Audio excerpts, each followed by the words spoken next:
Hi, I'm Paul Battaglia, and this is section 9.4. Students now come into section 9.4 and they've seen something about parametric curves and equations, but actually going to go into a different coordinate system now. We're going to look at polar coordinates and its relationship to rectangular coordinates.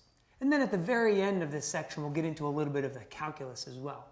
So the essential question we would like students to be able to answer at the end of section 9.4 is, what are polar coordinates? How do I graph them? And then how do I find the equation of a tangent line to a polar graph?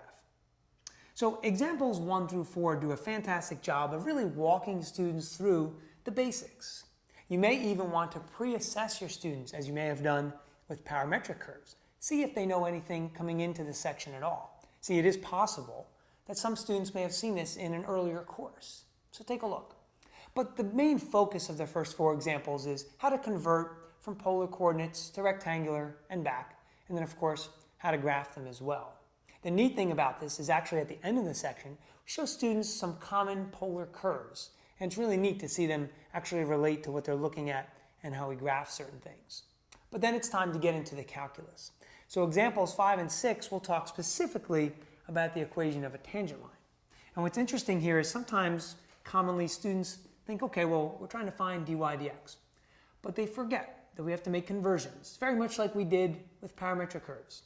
So we have to remind them, x is always equal to r cosine theta, and y is always equal to r times sine of theta. And it's interesting because then, and only then, I think, can students see that dy dx is not necessarily the same as dr d theta until we actually go through this conversion process. Now, something to look out for also is when we make this type of conversion and we say, okay, x equals r cosine theta, sometimes students misinterpret their results and actually try and simplify a little bit too much and then incorrectly. So I'll give you an example. Let's suppose that r is equal to cosine of 3 theta. So we're looking for an equation in terms of x and theta. So we go x equals r times cosine of theta. So in this example, we have x equals cosine of 3 theta times cosine of theta. Now in a case like this, sometimes students will say, well, why don't we just go ahead and make that cosine squared of 3 theta? The reality is we can't do anything more with that product than what we see. Now the other important thing students have to remember as we talk about tangent lines, if we're more specific and we say, let's try and find a horizontal tangent line, students need to worry more there about dy d theta.